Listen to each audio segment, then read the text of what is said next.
l'aime. Je vous serai très reconnaissant de ne plus jamais refaire ça.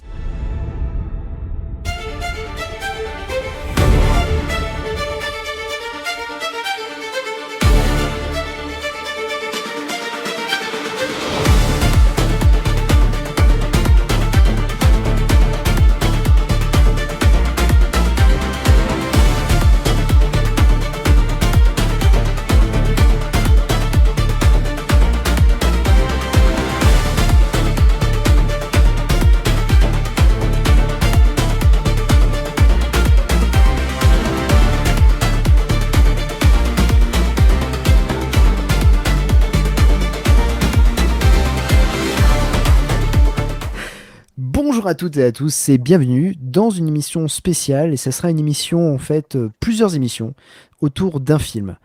Pourquoi ? Parce que ESC ressort un film culte, un film qui a fait découvrir Jet Li en France, c'est Le baiser mortel du dragon. Et à cette occasion, nous recevons ce soir l'homme qui a réussi à faire une trilogie qui a cartonné sur Netflix, même si son plus grand rêve aurait été d'être opéré par Manu Lanzi, à l'époque où ce dernier était rédacteur chez Karate Bushido. J'appelle à la barre Guillaume Pierret. Hello Guillaume, comment vas-tu ? Ça va très bien. Hein.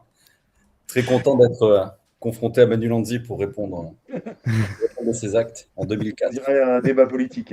Voilà, exactement. Il y aura un timer et tout ça. Mais nous recevons aussi le maître de la punchline. Nous avons une passion commune pour les films d'action obscurs. Il a officié en tant que cascadeur dans Le baiser mortel du dragon.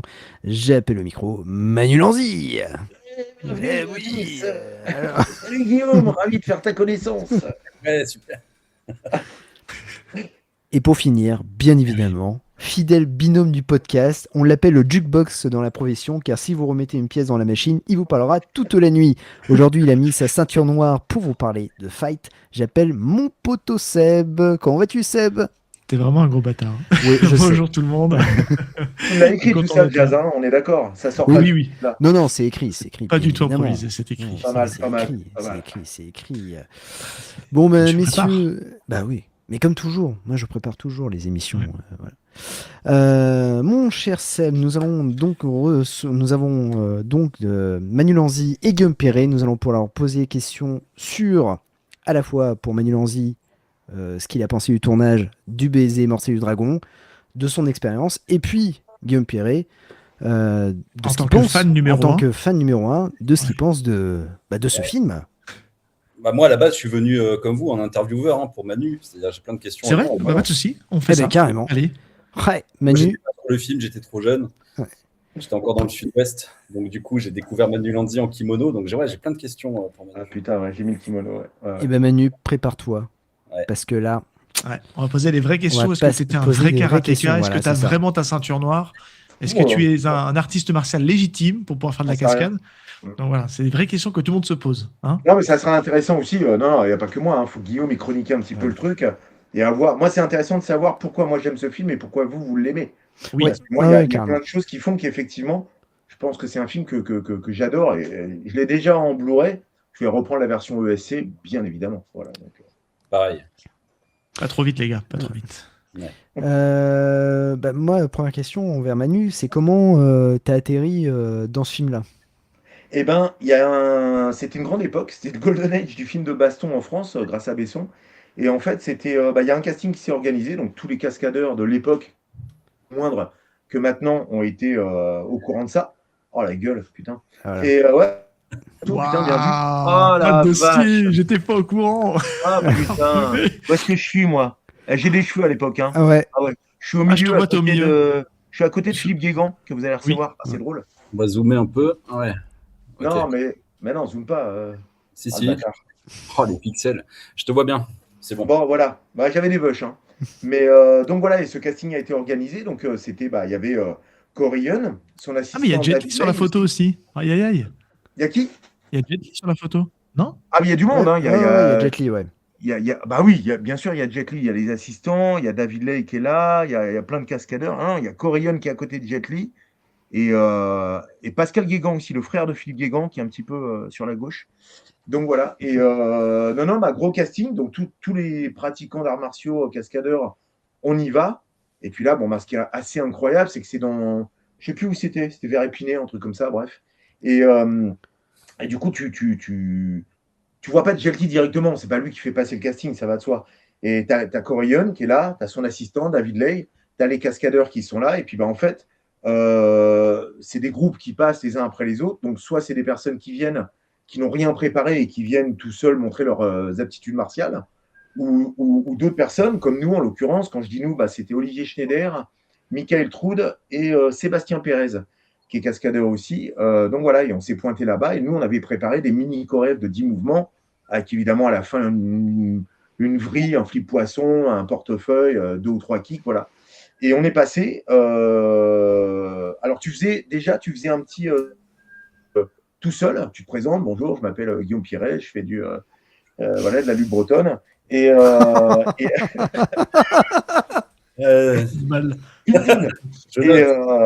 et donc voilà, et après, du coup, tu pouvais passer ta chorégraphie. Donc, tu avais quand même un espèce de solo où tu montrais rapidement quelques coups de poing, tes meilleurs kicks, 2 ou 3 chutes, et après, tu faisais ton truc en duo. Et nous, comme on avait préparé, moi, je faisais un échange avec Olivier, après Olivier avec Mike, moi avec Mike, enfin voilà, et on a été pris tout de suite, c'était assez génial. On a été vachement apprécié dès le départ, donc ça, c'était cool. Ensuite, on s'est retrouvé en répétition à Épinay-sur-Seine pour faire toutes les chorégraphies avec Corion et tout. Corion, qui est un personnage assez calme. C'est un mec qui parle pas fort, vite et tout. Par contre, putain, il en impose.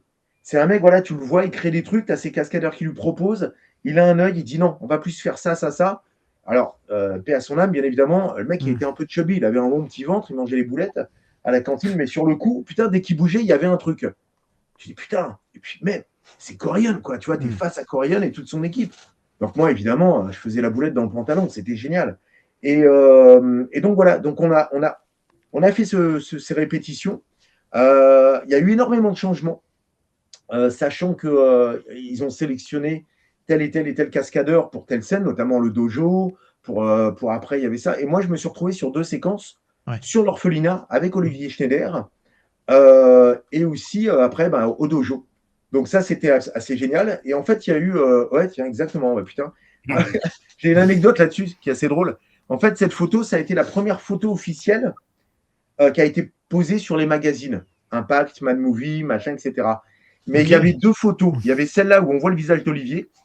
Et la première photo qui a été posée, en fait, on voit que moi parce que le pied traverse la gueule d'Olivier. Et sur le coup, moi, j'achète Impact. Oh putain, c'était un magazine de cinéma à l'époque. Ouais, c'est spin-off de Mad Movies. J'étais dans Impact, c'était énorme. Et je montre à Olivier, il me dit, Olivier il fait la gueule, il était blanc comme un cachet. Il dit, putain, les bâtards, on voit pas ma gueule. Et moi, j'étais content. Donc voilà, donc ça a été, voilà, on a fait cette séquence-là. Et après, le dojo. Et c'est cool parce qu'on a passé beaucoup de temps et j'ai appris énormément sur ces 2 créations de chorégraphie, la manière dont Corion il travaillait avec ses plans et tout. Et on va dire que le peu de savoir que je peux avoir aujourd'hui, c'est en partie aussi, je vous assure que c'est vrai, parce que j'ai énormément observé comment Corion il travaillait. Voilà. Ouais, ça, effectivement, la photo, c'est le final avec Sébastien Pérez, Olivier Schneider qui est au milieu. C'est toi qu'on voit sur la gauche? Ah ouais. Sébastien Pérez et moi, avec mes cheveux et ma ceinture noire, complètement fictive, bien évidemment. Voilà. Et on a fait ce final-là contre Jet Li. Et voilà, on a tous des petites interventions, mais c'était absolument génial. Voilà. Excellent. Ouais. Excellent. Alors, et combien de jours de tournage là pour la scène du dojo, par exemple? Ah oui. Putain, je m'en rappelle plus trop, Guillaume, sincèrement, mais je crois qu'on était sur. C'était pas le bout du monde, hein. C'est pas balle perdue, c'est sûr. Mais il y avait quand même toute l'intro au moment où il rentre, tu sais, qui pose ses fringues, qu'il avance, machin, etc. Je vais dire une connerie, peut-être. Je crois qu'on a fait ça en 2 jours. Je crois. Ah, mais 2 jours, c'est pas énorme. Bon, après, il n'y a pas de truc périphérique autour, à part effectivement l'entrée de Jet Li. Ouais. Et après, il casse la gueule et il sort. Donc, du coup, c'est. Voilà. Exactement. Donc, quand on est rentré, mais les mecs, c'est des cadors. Ils connaissent leur taf comme ça. Il y avait même des plans grues. Hein. Il y a des moments, ils ont sorti la Luma pour faire des petits plans comme ça, etc. Ras le sol et tout.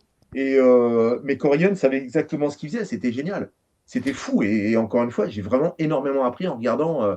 Le mec avait son montage dans la tête. Et j'ai une autre Eh oui. anecdote, c'est qu'il y a un moment, le moment où il nous tient, on joue comme ça, il y a moi et un autre mec à côté, je sais plus qui c'est. Et après, les supposés me mettent un coup de pompe derrière la jambe.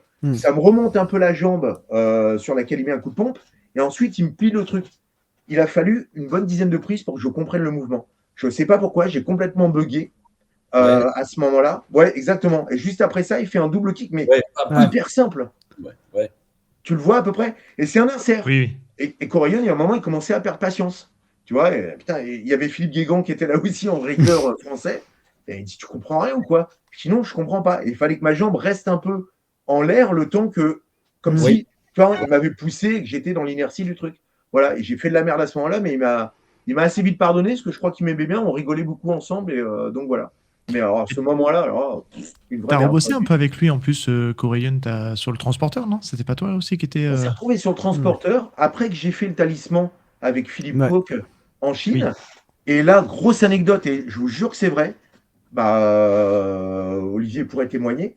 On s'est tellement bien entendu avec Corayon et David Ley qu'à un moment, il nous évoque à Olivier Schneider, à moi, à Sébastien Pérez et à Cyril Raffaelli le fait de faire un film avec nous quatre en héros. C'était improbable. Je vous jure que c'est vrai. Le mec nous Excellent. balance ça, il nous dit on veut faire une sorte de. Je ne sais pas si vous connaissez, c'est un truc américain assez connu qui Force s'appelle Five. les. Hein? Force 5, non, c'est pas ça? Non, non, pas du tout. Ah, non, non, non, c'est avec. Je l'ai acheté en Blu-ray. Hein. T'as Tu le l'as bonjour de trouvé en Blague et d'équerre. Ouais, ouais. Non, non, c'est les trois Stooges. Je sais pas si vous Ah connaissez oui, ce truc. ok, ouais. Voilà. Et il nous dit on veut faire les trois Stooges, mais à quatre. Vous parcourez les plaines, machin, etc. Et en fait, vous défendez la veuve et l'orphelin et tout. Je me dis quoi? Et là, je commence à comprendre que je vais partir à droite, à gauche pendant des mois et des mois. Alors moi qui suis très casanier, je commence à paniquer, mais je me dis c'est un truc de dingue. Et finalement, ce truc ne s'est jamais fait. Voilà, mais Corayon nous avait dit concrètement, voilà, moi j'ai en idée, je vais écrire un truc, j'ai envie de faire ça parce que tous les quatre vous êtes super bons. C'était fou, c'était Ah bah fou. Ouais. Et ça s'est pas fait. Donc, Et puis assez voilà. complémentaires aussi martialement, les trois, enfin les quatre. Bah, Vous avez toutes un peu votre spécialité, votre approche des arts martiaux. Probablement. Après, je vais être très honnête avec toi. Je pense qu'à l'époque, je n'avais pas le niveau que je peux avoir maintenant. Bien évidemment, j'étais beaucoup plus jeune. Donc, je pense que je me serais retrouvé.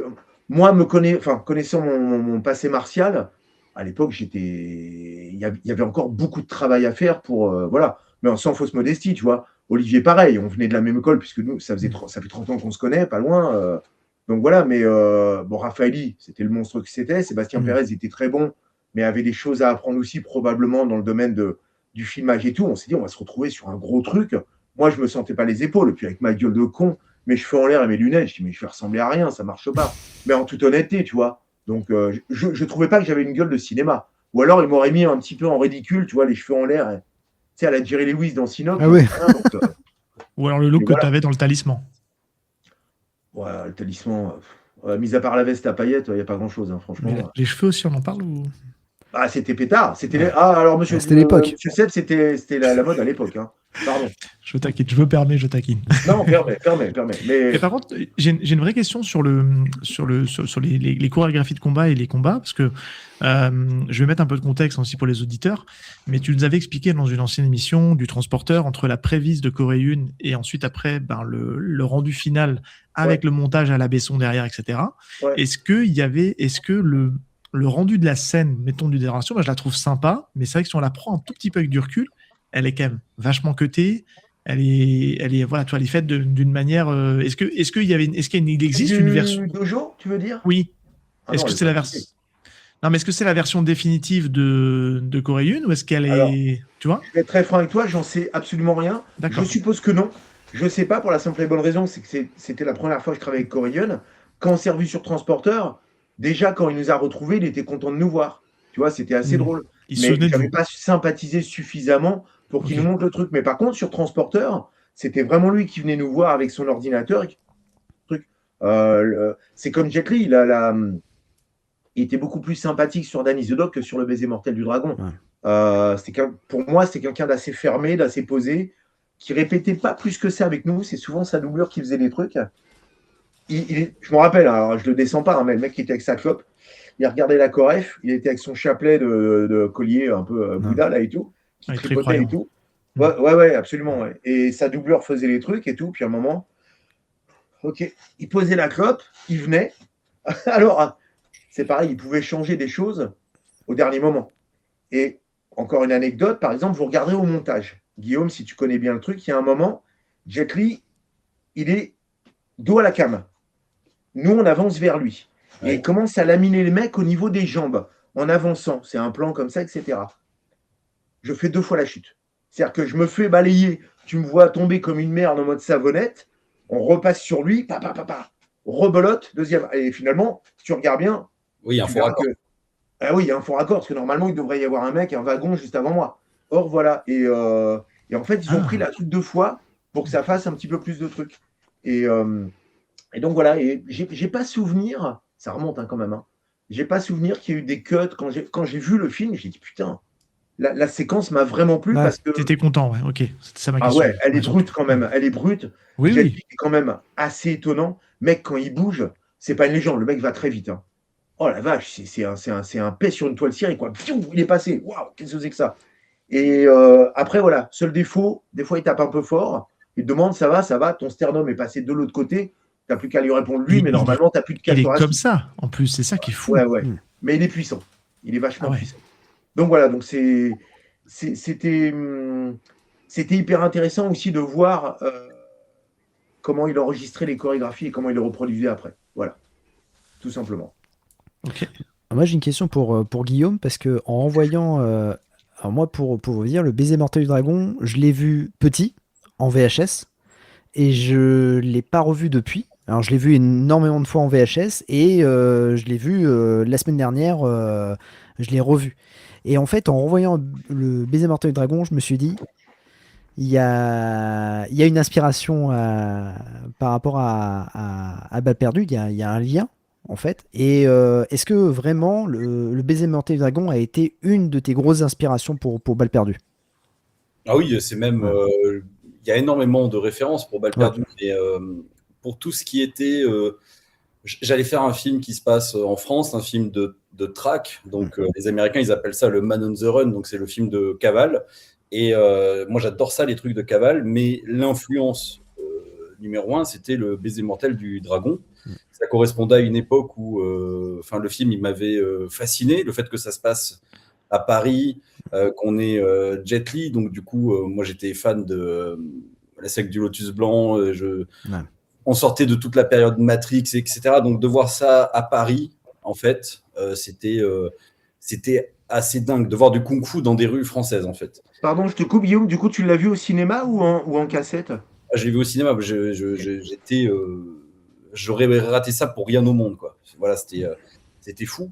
Et donc du coup, quand on arrive, ce que j'aime avec ce film, c'est qu'il y a plein de, bon, il y a une grosse scène dans un hôtel Ouais. au début. Ouais, incroyable, avec le billard. Exactement. Et il y a plein de Ouais. mini-scènes de baston Oui. et qui mènent jusqu'à ce climax dans le commissariat. C'est-à-dire où le héros, il arrête de fuir et il va aller taper le boss directement. Et tout d'un coup, on se retrouve dans une sorte de mini The Raid. C'est-à-dire qu'il arrive dans un commissariat, tu te dis déjà, c'est couillu. Voilà, et ça va grouiller de flics et de gens qui savent se taper, qui ont des flingues certainement, etc. Et en fait, de le voir attaquer le commissariat, c'est pas le fait de taper des flics, moi, qui m'intéresse, c'est le fait qu'il va vraiment dans la gueule du loup. C'est-à-dire que le dernier endroit sur Terre où il doit se trouver, ce gars, c'est dans un commissariat, parce que tous les flics pourris le recherchent. Et il y a aussi des flics normaux qui vont essayer de l'arrêter, puisqu'ils sont aux ordres d'un gros pourri, quoi. Et de le voir débarquer là-dedans et qu'il y ait plusieurs salles à thème, voilà. Donc, j'adore son entrée quand il met un gros coup de pied latéral là, dans le gars qui est dans sa Ouais, guerre. le Il y a la mec à barrière. l'entrée, ouais. Voilà, le mec à l'entrée. Après, bon, il y a le truc un peu cliché où il prend le drapeau français et il tabasse Ouais. les flics. Bon, c'est marrant. Et puis après, il rentre. Donc là, c'est la partie comique gratuite démo. Il rentre dans cette salle bourrée de flics qui s'entraînent. C'est improbable d'ailleurs d'avoir un dojo dans un commissariat, quoi. Hein, on va se le dire. Marrant parce que c'est vraiment du cinoche et du coup tu te dis ouais certainement que c'est pas possible mais j'y crois, il faut bien que les flics ils s'entraînent quelque part et, et en fait là tu te dis ok ça c'est généreux, ça c'est gratos, il aurait pu très bien esquiver cette partie là et du coup moi à l'époque j'ai je crois je sais plus quel âge j'ai, mais j'ai 17 ans, un truc comme ça. C'est 2000, non? Baiser mortel. Si c'est en 2000, ouais, je suis encore au lycée. Bon, bref, j'avais besoin de ça à ce moment-là, quoi. Je concevais ce genre de truc. Je voulais voir ce genre de truc à l'écran. Donc, oui, le film, il m'a marqué. Et puis après, il m'a marqué aussi parce que j'ai beaucoup lu le blog à l'époque de Chris Nahon, donc, qui est le réalisateur du film. Parce qu'on parle de Corey Yuen, tout ça, machin et tout, mais toute la partie Besson, Chris Nahon, etc., me fascinait assez parce que je voulais savoir comment c'était possible pour un réel qui n'avait pas fait de long métrage avant, comment tu te retrouves là-dessus, en fait. Comment tu fais, en fait. Ouais. Et donc, du coup, en fait, je lisais le blog de Chris Nahon et je voyais que c'était très, très dur pour lui. De ce qu'il racontait, c'était assez angoissant même.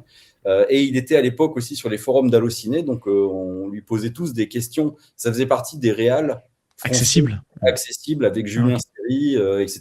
Ouais. À côté de ça, vous avez un Landy qui répond pas aux mails. Voilà, par exemple. Après, voilà, on peut en parler, mais. Bonne réponse, monsieur Lanzy. Est-ce que vous, Emmanuel Lanzy, est-ce que vous voulez répondre à Guillaume Non, Piré? je vais pas répondre, mais en fait, tu as raison sur un point, c'est que Chris Nahon, ça devait être très difficile pour lui parce que à ce moment-là, c'était l'approche depuis le Pacte des Loups, sur lequel j'ai participé, où il y avait les chorégraphes chinois qui débarquaient en France parce que Matrix, on est d'accord. À partir de ce moment-là, quelque part, tu as un mec comme Chris Nahon, et c'est dur. Et après, c'est là où Guillaume, encore une fois, c'est là où c'est cool. Et c'est quelque part, tu fais un film, c'est ton premier film, mais tu te fais déposséder, entre guillemets, des éléments qui sont un peu le truc vendeur de ce film, c'est-à-dire que les séquences de baston. Donc que ce soit ça, que ce soit Danny the Dog avec Gooping, que ce soit Transporteur, encore avec Coryon, que ce soit des films comme Samouraï, ou peu importe, à ce moment-là, les réalisateurs, c'était pas eux qui choisissaient spécialement. Je pense que c'est la production qui imposait aussi pour avoir un nom d'un chorégraphe, à part le chorégraphe de Matrix. À partir du moment où tu as Whooping, tu vois ce que dire. Déjà, le réel passe un peu en second plan. Ouais. Exactement. Donc, quelque mais part, ça serait une question qu'on lui posera, je pense, tu sais, à Chris Nahon, parce qu'on va avoir la chance de le recevoir. Je ne parle pas pour lui, mais en tout cas, j'imagine que quelque part, tiens, il va aller tuer le chien, Guillaume. Merde. Il a des shurikens chez lui. Et donc voilà, donc ça doit pas être très, très, très évident. Soudainement, et je me rappelle, moi, du coup, de certains moments où on était en seconde équipe, du coup, avec Coryon et tout, et Chris Nahon venait voir un petit peu comment ça se passait quand ils avaient un temps de changement de lumière ou truc comme ça. Et sur Transporteur, tu avais de temps en temps Louis Leterrier qui débarquait pour regarder, ça va, tout se passe bien et tout. C'était vraiment deux plateaux. Alors que moi, avec Guillaume, quand on a fait les balles perdues, j'étais pas tout seul. Guillaume était à côté de moi et on se donnait des infos. Il m'a excessivement laissé travailler, mais Guillaume avait aussi ses trucs à dire. Or là, c'est chacun son plateau. Oui, mais par exemple, tu vois, il y a une partie, parce que tout le monde voit que le tournage, etc. Mais il y a une partie qui est vachement importante, qui est la prépa, c'est-à-dire les 3 mois qui sont des fois plus longs que le tournage en lui-même. Où tu prépares le film et où je pense que Chris Nahon, c'est dans cette partie-là, je pense qu'il a son mot à dire, c'est-à-dire que lui aussi, je pense, il voit les prévises de Corey Yuen, il va dire peut-être aussi, il va peut-être amener, je pense, des idées. Enfin, je pense pas que le réal soit écarté de l'étape prépa et qu'une fois que lui, il a validé tous les trucs que propose le chorégraphe réalisateur seconde équipe, l'autre peut partir en tournage et il a une mission à remplir. Peut-être que c'était comme ça aussi, je sais pas. C'est vrai, j'ose espérer que c'est le cas. Après, c'est à lui qu'il faudra demander directement. Mais on lui posera la question, enfin, s'il est assez ouvert là-dessus, mais je pense. Moi, j'adorerais voir des interviews de Chris Nahon. Je sais pas du tout. Je sais que ça fait partie des gens que j'aurais aimé rencontrer, puisqu'il était du côté de Montpellier à l'époque où on tournait Balles perdues 3, par exemple. Ah, ok, ouais. Voilà, donc je pense qu'il est dans le sud à tourner d'autres trucs. Et ça fait partie des gens avec qui j'aurais adoré discuter en vrai, rencontrer en fait. Je vais apprendre, bien sûr. En vrai, alors, pour rien te cacher, donc il est prévu dans les bonus du Blu-ray de Baiser mortel du dragon. Pardon. Et puis, il sera aussi potentiellement, au moment où on enregistre, on n'a pas encore tourné l'émission, mais on l'aura dans le podcast, puisqu'on enregistre avec lui dans quelques jours. Voilà. Ah, c'est cool. Vous lui passez le bonjour, en tout cas. Ouais. Pareil. Ouais. Mais en tout cas, voilà, je sais que c'est pas évident parce que pour Chris Nahon ou pour Louis Leterrier à l'époque, tu te retrouves quand même face à un producteur, déjà, c'est Besson. Il y a Besson derrière, pas oublié, ouais. Et oui, alors, je sais pas si, voilà, j'ai un vague souvenir quand même que, par exemple, lors du commissariat, Euh, pas du commissariat de l'orphelinat, pardon. Corillon était là, tout ça. Il y avait Chris Lang qui était là aussi, parce qu'il y avait de la comédie aussi. Mm. Et je me rappelle, si je ne m'abuse, Chris Lang validera, que Besson, à un moment, il est arrivé, il n'y avait plus un bruit sur le plateau. Et en fait, je pense qu'il avait une envie de tourner. Et d'un seul coup, il a commencé à prendre la caméra et faire des trucs. Je suis même pas sûr, pardon, que Corillon était là pour filmer. C'était pas en seconde équipe. C'était Chris Lang qui était là sur l'orphelinat. Mais il y avait les cascadeurs, régleurs. Voilà. Oui, je me trompe. Corillon n'était pas là, je crois pas. Et donc voilà. Et Besson est arrivé, il a pris la cam, il a commencé à faire des trucs et tout. Et voilà. Et moi, il y a un moment, j'ai fait un truc. Faut pas s'empêcher d'y penser, en tout cas. Pardon. Il m'a déboîté la gueule, Besson, devant tout le monde, mais déboîté. Hein. Mais, engueulé, tu veux dire? Ouais. Parce qu'il y a un moment, c'était un gros plan sur Jet Li. Moi, je pensais que je n'étais pas dans le cadre. Je me suis barré. J'étais au combo, comme ça, à regarder. Et du coup, je devais normalement mettre le flingue comme ça, voilà, comme dans les films, sur la nuque de Jet Li. Et c'est là où la baston démarre. Et moi, personne ne me dit rien. Donc, je me dis, c'est un gros plan. Je vois le cadre comme ça. Et on ne me verra pas. Et Besson ne dit rien. Donc, moi, je vais au combo. Et du coup, à un moment, il dit, ouais, ok, action. Et puis, Jet Li, il attend. Il est comme ça. C'est le moment où il est en train de regarder avec une espèce d'empathie. Comment elle s'appelle, Bridget Fonda, qui est en train de, tu vois, donc il est content et tout. On démarre parce que moi je mets un gun. Et le truc, voilà, et moi je mets pas le gun parce que je suis au combo. Et il est comme ça avec sa caméra, il attend que le gun vienne sur la tête. Et à un moment, il dit, bon, il est où l'autre abruti là? Et là, tu es derrière le combo, tu cherches de qui il parle. Que c'est toi. Putain, Manu. Je jure, c'est vrai. Hein. Et là, je suis comme ça, moi. Et pardon, mais qu'est-ce que tu fous là-bas? Et je trouve pas mes mots. Et je dis, je sais pas, on m'a dit que le fait de dire on m'a dit avec Besson, c'est mort. Ouais. C'est mort. Wow. Et là, le gars, il donne la caméra à son machinot, il s'approche vers moi, il me dit qui ça on? Et là, t'as Besson, à chaque pas, qui me dit qui ça on? Et moi, et là, tu bugs. Comme voilà. Avec quel âge à l'époque? Putain, je devais avoir moins de 30 ans. Hein. Ah ouais, forcément, t'as même pas large. Hein. Mais dans ma tête, là, j'en avais 4. Hein. C'est comme si je me faisais gronder par ma mère. Et là, tu deviens blanc, comme mon cul en hiver, et tu te dis, mais c'est pas possible.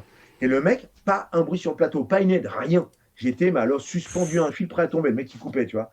Et le mec s'approche, je vous jure, c'est vrai. Moi, j'étais de profil, elle arrive, il se met là. Tu vois, j'aime pas, moi, quand on vient parler trop près de ma bouche, comme ça. Le mec, il se met là, et me dit, je vais te demander ça une dernière fois. Qui ça on? Je me liquéfie, et je lui ai répondu, il fait, voilà. Le mec, je pense que je l'ai fait rire. Jacques Villeray, quoi. Mon vélo. Plutôt de finesse, tu sais. Voilà. Une merde sur place. Et après, il a dit, bon allez, on y retourne. Il a été reprendre sa caméra. Moi, j'étais en mode malaise. Et donc voilà. Et après, on a recommencé. Et après, je l'ai croisé 10 minutes après, pendant une pause, à la table régie, en train de se foutre de ma gueule avec son chef-op. Et j'étais juste derrière. Il a dit, putain, comment il s'est chié dessus, l'autre, machin, etc. Puis il m'a vu. Allez, alors, ça va mieux? Oui, monsieur Besson, ça va. Voilà. Après, affaire cassée, terminée. Ouais. Mais mec, je me suis retrouvé dans une situation. Putain, c'est chaud quand même. Putain. Et ce que je vous dis est vrai. Hein, non, donc voilà, maintenant, je ne dis plus on. Je dis il, je, toi, moi, tout ce que tu veux. Voilà. Mais c'est vrai qu'on ne peut pas s'empêcher de penser que quand c'est une prod Besson, un peu comme Tsuyark, hein, excusez-moi pour la comparaison un peu rapide et qui va peut-être faire se dresser les gens, mais qui ne peut pas à un moment donné mettre son nez dans la réal, shooter une scène, enfin voilà, parce que il est contre le fric, quoi. Enfin, je vais m'arrêter si je me trompe, mais par le fait, ça revient à ce qu'on disait tout à l'heure. Pour Chris Lang, oui, ça a dû être un chemin de croix, mais vraiment. Ouais. Sachant que en plus, le baiser mortel du dragon, bon, il y a le pacte des loups qui est arrivé et qui a ouvert les portes du film d'arts martiaux en France, mais le baiser mortel du dragon est un film pionnier. Puisque à la fois on connaissait Jet Li, Jet Li on le voyait déjà dans L'Arme Fatale 4 et aussi dans le film préféré de Seb, Roméo de Mourir, mais du coup Baiser mortel du dragon c'est arrivé et ça a tout explosé parce que ça a marqué bon nombre de générations. Alors attends, j'ai une question moi du coup, est-ce que le baiser mortel du dragon s'est fait avant ou après L'Arme Fatale? Non, L'Arme Fatale c'est 98. Ouais, c'est après du coup. Ouais. C'est après. Ouais, c'est après. C'est après, ouais. Et il avait déjà une petite carrière aux États-Unis parce qu'il avait fait notamment donc Roméo de Mourir et il débarque en France à Le Baiser mortel du dragon et c'est vrai que tout le monde hallucine parce que il me semble que bien avant la production du film, c'est vrai que les magazines ont monté la sauce par rapport au film. Et moi, je me souviens que mes frères en parlaient énormément. Et d'ailleurs, ils étaient déçus que le film s'appelle Le baiser mortel du dragon, parce que le Kiss of the titre. Dragon, Ouais, ouais. voilà, ouais, c'est ça. Et ils avaient dit, bah, c'est con d'avoir rajouté mortel, parce que bon, ça aurait Ouais, été. c'est sûr. Qu'il cite dans le film, en fait, à la Oui, fin. oui, voilà, c'est Il ça, a ouais. mis l'aiguille, il lui dit C'est le ça baiser du s'appelle dragon, ouais. Kiss of the Dragon. À Ouais. savoir que, pardon, moi, je regarde jamais le film en VF. Non, Je pareil. trouve la VO, Pareil. mais tellement, tellement plus intéressante. Ouais. Le jeu de Jet Li dedans, Ouais. je l'ai trouvé super sobre. Bridget Fonda, pareil. Chez Mm. Kikario, bon, il envoie. Hein, il en fait Oui, des mais patates caisses, mais l'avantage de la VO, c'est que quand le personnage de Chicky Cario doit parler en anglais, il parle en anglais, il passe en français, alors qu'en français, ils se font pas chier, tout est en français. Et je Ouais. trouve Ouais. que Moi, on j'adore la perd VF. on perd un petit peu le côté authentique, tu vois, où il y a les incompréhensions de langage parce qu'ils se parlent entre eux, ils parlent pas. Il faut l'écouter en VO. Là, pour le coup, c'est une vraie, c'est une vraie raison de l'écouter en VO. Pour le coup. Toi, Guillaume, c'est la VF. Moi, j'ai vu le film en VF. En VF, ouais. Ah Moi oui, aussi. bah oui. Ouais. Et je vais pas faire le Reggie, le Non, gorilla. non, ouais. Évidemment que j'adore la VO, etc. Mais ce film-là, il se passe en France. J'ai envie d'entendre. Je sais pas, je suis. Le doubleur de Jet Li m'a pas choqué. J'ai encore des répliques en tête, etc. Enfin, c'était. Non, c'est pas ça. C'est plus, tu vois, par exemple, moi, il y a une scène que j'aime beaucoup et que j'ai regardé en VF et en VO. Et j'ai été beaucoup plus séduit par le jeu de Jet Li, notamment quand tu as le proxénète blond là, qui vient, qui met des tartes dans la gueule à Bridget Fonda. Et à un moment, il lui dit excusez-moi, je suis désolé d'intervenir dans vos trucs, etc.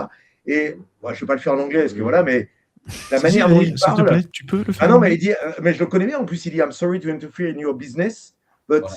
I really appreciate if you don't do that again. À ce moment-là, il balance le truc et il prend le temps avec. Il y a une petite virgule à un moment qui est menaçante quand il lui dit if you don't do that again. Et déjà, tu dis waouh, il l'a bien chauffé. Et ça, Et c'est en dans le français, trailer j'ai pas d'ailleurs. eu le même frisson. Mm. Tu vois ce que je veux dire? Et au début, il est gêné à dire je suis désolé d'intervenir dans tes trucs. Et voilà, je crois que c'est ça qui m'a séduit dans la VO, et notamment aussi ses échanges avec Bridget Fonda, notamment sur l'histoire du pipi, quand il est un peu gêné, Ouais. qui lui dit bah non, voilà, les toilettes et tout. Et il y a plein de moments touchants dans ce film. Il est juste Très hein, touchant, dedans, au-delà des Jet Li. bastions. Hein. Ah, il est cool. Il est vachement juste dans son jeu, je trouve, Jet Li. Là. Ouais. Et Non, Bridget c'est pour Fonda ça. est vachement bien aussi. C'est-à-dire que son perso Oui. est vraiment excellent. Et il y a un truc vraiment bien. Et la réplique dont parle Manu, effectivement, moi je m'en souviens bien, mais en VF, du coup, c'était dans la bande-annonce qui passait en VF à l'époque. Et ils avaient vraiment monté le trailer en fonction de ces répliques, quoi. Je crois qu'ils intercalent des plans de baston entre chaque mot. Et c'est vrai qu'elle est bien, cette réplique. Mais je pense qu'elle est bien en VO. Je pense qu'elle est bien en VF aussi. Bien sûr, Ouais, bien ouais. sûr. Bien sûr. Mais ouais, je sais pas, c'est marrant. Je comprends, Guillaume, parce que moi, il y a des films que je sais qu'ils sont bien, mais que je ne verrai pas en français, en anglais, tu vois. C'est Ouais. con. Allez, je me lance. Bon, Chuck Norris est mort, vous le savez. Ouais. Non, Je me suis non, il aperçu est pas qu'il mort. manquait des trucs en. Non, bah non, il est parti faire un tour, il est parti se promener. Mais du coup, je suis en train de réacheter certains Blu-ray que j'ai trouvés. Et notamment, j'ai trouvé une version espagnole de L'Exécuteur de Hong Kong. Oh, Waouh. ok, très bien, ouais. Ah oui. Et dedans, il y a la VF. Ouais. Et ce film-là, j'ai besoin de le voir en version française, que la Ouais. version française, elle est géniale. Et c'est Josh Randall dedans. Et il y a quelques punchlines françaises qui me font beaucoup rire. Et je me le suis refait, je ne sais plus quand je l'ai reçu, il y a quelques jours. Et voilà, je me suis bien régalé. Et j'ai essayé de regarder en anglais. Je dis, ouais, non, j'arrive pas. Non, et Chuck Norris, je peux Je pas. comprends, Guillaume. Il joue, Ouais. il joue le méchant, on est d'accord dans ce film-là. Hein.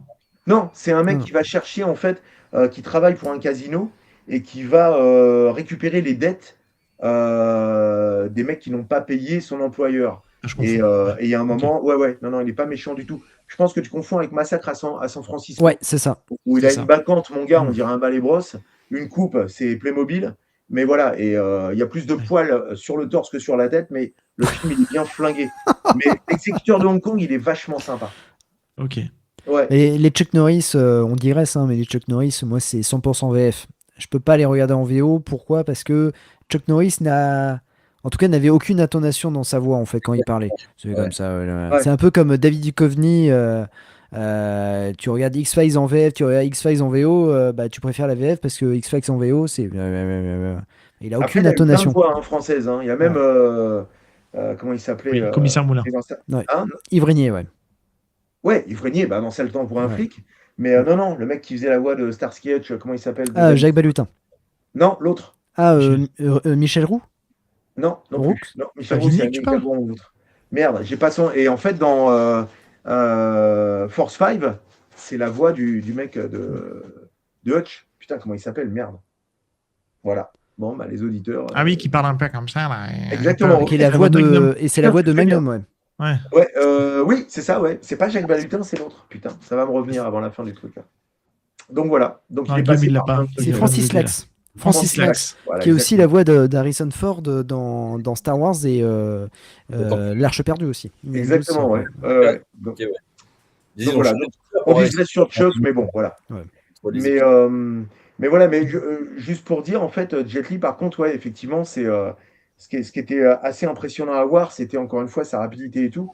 Et c'est marrant parce qu'entre le baiser mortel du dragon et Danny the Dog, c'était pas du tout le même style de Ouais. combat. Ah ouais. Et putain, c'était intéressant de voir le mec switcher d'un truc assez technique à soudainement des trucs, oui, mais il nous a marave. Sur Danny the Dog, mais on s'est fait marave, mais grave, quoi. Ça tapait, mais après, c'était bien, c'est ce qu'il fallait, tu vois. Mais quand ces coups de poing, elle est à une vitesse, si tes réactions n'étaient pas au bon endroit, t'étais enfin, tu vois, t'étais complètement déconnecté. C'est putain, il est où, tu vois, c'est incroyable, incroyable. Et c'était quoi pour toi l'effet de voir Jet Li qui débarque en fait dans un film français? En plus, tu tournes avec lui parce que bon, Tu le connaissais déjà d'avant? Ouais. Je rebondis sur ta question. Ouais. Tu le connaissais déjà d'avant? Parce qu'il a été découvert au grand Ouais. public, quasiment tout le monde. Je pense pas. Je parle pour Ah toi, non, Guillaume. Je les parle gars, pour moi. vous imaginez même pas comment On j'ai l'a découvert découvert. Jet Li sous le manteau. J'allais dans le 13e arrondissement et mon père, il a eu la gérance d'un rad pendant 2 ans du côté D'un de La quoi? Chapelle. D'un rad, d'un bar, pardon. Ah, Ouais. Et du coup, il y avait des mecs qui vendaient des trucs sous le manteau ou qui louaient. Non, pardon, ils vendaient pas, ils louaient. C'est des cassettes. Donc, je crois que j'ai découvert Fong Sai-yuk notamment de Corey avec Glenn, lui, alors pour qu'il les n'était même auditeurs. pas sorti en quoi que ce soit. Ouais. C'est-à-dire que c'était un screener d'un truc chinois qu'ils avaient mis en cassette. Donc, c'était vraiment pour les. Tu vois, je sais même pas comment le truc est arrivé là. Et à un moment, je dis que c'est que ce truc. Et c'est pas le premier que j'ai, c'est le deuxième que j'ai vu en premier, celui avec Vincent Zao, voilà, où ils se battent à un moment dans un soubassement à moitié à quatre pattes et tout, voilà. Et Avec c'est le premier Vincent truc Zao? de Jet Li. Oui, Vincent, oui, Je suis en train de qui est chercher. Dr. Gong et les pirates, oui, c'est Vincent Zao. Oui, non, mais Zao, mais oui, Ouais. j'essaie de chercher le film qu'ils ont fait ensemble. Bah, c'est Fong Sai-yuk 2. Ah, c'est le 2, d'accord, ok. Ouais. Ah oui, bah Ouais. ouais, sans doute, ouais. Ok. Et donc voilà, le 1 ou le 2, je sais plus, mais parce qu'ils ont inversé les trucs, je sais pas ce qu'ils ont branlé avec les éditions. Et donc voilà, et quand j'ai découvert le truc, je dis mais qui est ce mec? Et moi, Jet Li, en fait, la première fois que j'ai découvert, c'était non pas en cassette, c'était dans les magazines de l'époque, Impact, Fan Movie, Starflix, où ils faisaient des trucs bien en avant tout le monde, quoi. Donc voilà. Et toi, Guillaume, j'ai parlé pour toi, mais tu veux peut-être réagir aussi là-dessus? Sur quel sujet? Sur Jet Li Sur Jet Li, ouais. Sur Jet Li. Jet Li, pour moi, c'était. Donc, je l'ai découvert avec. Putain, j'arrive plus à me souvenir de l'ordre de sortie des films. Parce que pour moi, voilà, on parle de Roméo doit mourir est sorti avant le baiser mortel du dragon, mais pour moi, non, c'est bien après. On en avait déjà parlé. Non, c'est après, ouais. Un an ou deux après, je crois. C'est 2002 Ouais, voilà, ou 2001, je crois, un truc comme ça, ouais. Et je me souviens plus, mais je crois que j'ai vu Il était une fois en Chine 1 dans un cinéma d'art et essai à Pau dans le 64, avant que le baiser mortel du dragon ne sorte. Ok. Et en fait, c'est vrai que c'est marrant, mais parce que moi, je suis dans le sud-ouest. À Pau, il y a un seul vidéoclub dans lequel il n'y a pas tout. Tous ces trucs asiatiques, chinois, je parle d'une époque avant Matrix, en fait, il y a ce côté très underground, genre, il y a la légende autour des films asiatiques, hongkongais qui sont ultra violents. C'est du cinéma qu'on ne verra jamais en France parce que c'est trop violent, parce qu'on ne voit pas ces trucs. Et du coup, ça exerce une fascination. Et effectivement, nous, à l'époque, on n'a que Mad Movies et Impact pour voir juste des images, mais on ne sait pas comment se procurer ces films. On ne sait pas comment les voir. Exactement. Et ça, c'est magique parce que le jour où effectivement ils en passent enfin un dans un cinéma d'art et essai, du coup, tu y vas et tu as l'impression de découvrir un autre monde en fait. Et moi, c'est ça. C'était une fois en Chine et de le voir ensuite, qui est un blockbuster en Chine. Et c'est pas normal que ça soit pas le cas aussi en France. Mais bon, bref. Et quand ça sort, quand Jet Li se fait du coup importer en France pour se taper à Paris, c'est absolument génial en fait. C'est génial. Et ça met en lumière nos cascadeurs comme Manu. Il peut y avoir du répondant en face. Ouais, aussi. c'est vrai. Je rebondis sur un truc, pardon, tu as complètement raison, Guillaume, c'est que les magazines, en fait, alors évidemment, eux, ils devaient avoir les brèves et tout machin. Je vais citer un autre film que j'ai découvert en magazine, et comme tu dis, Guillaume, impossible de se le procurer. Tu dis, putain, où est-ce que je vais trouver ça? C'est Tiger Cage 2, avec Ouais, Adrian. Ouais, Et à oui. un moment, dans Impact Magazine, que j'ai encore dans ma bibliothèque, je vais pas. Vous n'imaginez pas, hein, tout ce qu'il y a là. Si, on imagine un peu. Je vois, putain, je La vois. femme nous j'ai a envoyé un paquet message d'ailleurs à d'Impact. ce sujet. Ouais, pour la première fois, moi, je vous le dis, hein, la caverne. Et je vois des images de Tiger Cage 2, et notamment Donnie Yen qui est en espèce de coup de pierre tourné poussé, un peu en écart, son fameux, Oui, oui. dans une scène notamment qui a été coupée même, dans une des versions que j'ai eues au début, enfin bref. Et donc voilà, tu dis, mais qu'est-ce que c'est que ce truc? Il est en tenue kaki, il y a un kick mortel, il y a des trucs, tu Pardon. vois, et plein de trucs, Cynthia Khan, machin, etc. Tu dis, putain, où sont ces films? Et c'était assez incroyable parce qu'il n'y avait aucune édition. Donc moi, tous les premiers films que j'ai découverts, finalement, tardivement, bah, c'était dans un truc qui s'appelait Musica, dans le 13e arrondissement. Ouais. Voilà, qui a été, mais je suis passé devant la boutique, putain, j'ai failli faire un coma. Hein. Tu rentres dedans, tu sais, tu dis, c'est un rêve. Et tu vas voir le mec, je dis, excusez-moi, les cassettes, faut les acheter, il faut les louer. Et le mec, un gros barbu avec une clope, il dit non, tu les loues, tu laisses un chèque de caution, machin, etc. Et là, tu réalises que il y a tellement de films, tu te dis, mais je pense qu'il me faut un duvet. T'as Mettre un tout dedans, monde qui s'ouvre à toi. comme la haute du Père Non, mais Noël. t'as un monde qui s'ouvre à toi. C'est un truc de fou. Et moi, j'habitais dans le 18e arrondissement, ça vous parle pas, mais j'avais 1 heure de métro Si, ouais, ça me parle. pour aller dans le 13e arrondissement. Ouais. Bah les couilles, je faisais 1 heure, je louais mes cassettes, je copiais et je les rendais. Voilà. Hors de la loi. Ok. Dans la loi totale. Mais Et pour donc le Roméo de Mourir, c'est avant le Baiser mortel du dragon. Hein. Mais non. Et si, Roméo de Mourir, c'est 2000 et Baiser mortel du dragon, c'est 2001. Oh, Voilà. d'accord. Non, Ok. ça m'étonne Ouais. énormément parce que. Et Alors, ben si. Manu, tu veux te battre ou quoi? Non, pardon. Non, je pas d'emmerde. Putain, c'est On fou. ne parce tape pas que, sur les handicapés, Manu, s'il te plaît. Non, mais Oula, c'est possible. alors, calme-toi Seb parce que je vais t'en mettre une aussi. Non, c'est possible. Mais Roméo doit mourir. Ouais. J'ai déjà Mais en oublié. fait, ouais, ils sont sortis parce que ouais, Roméo de Mourir, il est sorti juste après l'Arme Fatale en fait 4, puisque il a été propulsé Ah, avec t'as raison. l'Arme Fatale 4. T'as raison. Il a toujours raison. Non, mais Ouais, et la bande-annonce, elle était sortie, il n'y avait pas encore complètement Internet à l'époque, et elle était sortie, je ne sais pas si vous vous souvenez, Sur Cinelive. les CD sur des Cinelive. Cinelive, Oui, yes. oui, je lisais Ciné à C'était l'époque énorme, aussi. Ouais. pixelisé, Ah ouais. avec le plan final de 360 câblé dégueulasse. Et là, j'ai dit non, là, on est loin de l'Arme Fatale 4, là, c'était de la merde en bas. Et quand j'ai vu le film, je dis, oh non. Merci Manu. Merci. Oh putain. Non, Et Seb, la merde. que penses-tu de Roméo de Mourir? Écoute, je voudrais bien Je avoir ton l'ai un avis. peu revu à la baisse, ça va. Il y a que Oh les là cons là qui changent là pas là. d'avis. Tu bois un peu chez toi, non Non, pourtant non. Mais c'est vrai que Ah, ça. Guillaume, t'aimes bien Roméo à mourir. Non, mais on a déjà eu cette discussion avec Jazz et Seb dans leur dernier podcast. Donc, j'ai un rapport qui fait que j'ai pas vu, moi, le film, parce que j'étais trop fan du trailer, justement, sur le CD-ROM Cinelive. Ouais. Vraiment, j'étais très fan de ce plan final où les deux mecs volent dans les airs pour se donner un coup de pied. Ça me rappelait le Mission Impossible 2. Et du coup, en fait, j'avais été, j'avais pas envie de le voir parce que du coup, entre-temps, c'est pour ça, c'est bizarre. Moi, on avait eu l'Arme Fatale, j'avais eu la secte de Tu l'as toujours pas vu? Non, je l'ai toujours pas vu, j'ai pas envie de le voir. Non, mais ne le vois pas. Ouais, voilà. Quand même, pour la Après, science, je c'est défends important. juste un truc, si je peux me permettre. En tant que réalisateur, C'est c'est une que tu grosse dois. merde. Le film, c'est une grosse merde, on est d'accord. Par contre, il y a un truc qui est pas mal dedans. La baston finale, au-delà des câblages et tout, Ouais. il y a une putain de férocité dans la Ouais. baston entre Russell Wong et tout, parce qu'il se fait abîmer les mains, complètement cramé. Il y a 2 ou 3 moments, tu dis putain, c'est vénère. Et Jet Li, il envoie du pépito. La baston finale, mis à part les trucs câblés où tu dis Je suis d'accord. non, ça faut pas. Mais ils auraient pas mis de câble. Franchement, ça faisait partie des très très bonnes bastons que Jet Li a fait. Et dès qu'ils ont câblé, à un moment, il fait un relevé. On appelle ça un scorpion ou autre machin. Ouais. Où il arrive, je sais plus comment, et il kick en même temps. Oh, tu dis, mec, oh là là, t'as perdu les clés. Mais la baston par elle-même n'est pas dégueulasse du tout. Enfin, moi, je trouve, personnellement. Parce qu'il y a encore Corey Yuen derrière, hein, donc malgré Ouais. tout. Après, Ouais. c'est Ouais. le montage qui doit saccager un peu, saccager le film, mais bon. Korinen, le problème, c'est qu'en fait, à un moment, je crois qu'il est parti dans un espèce de délire de technologie. Alors que ce soit ça, comme le truc de la radio, quand on voit les trucs qui se pètent et tout, tu dis, bon, ok, on dirait une pub pour. C'est lui, tu penses ça, vraiment? Non, non, je pense pas, mais c'est moche. Ah ouais. Je parle de l'ensemble. Mm. Mais après, par exemple, si tu regardes DOA, Dead or Alive, qu'il a fait, Ouais, ouais. avec les. Bon, il y a 4 bombasses, c'est formidable et tout, les bikinis, tout ce que tu veux. Ah, c'est nul. C'est bien éclaté à filmer, Pépère, parce que c'est lui qui a réalisé. Hein. Mm. Et Ouais. il y a énormément de trucs un peu, on va dire, hype, tu vois.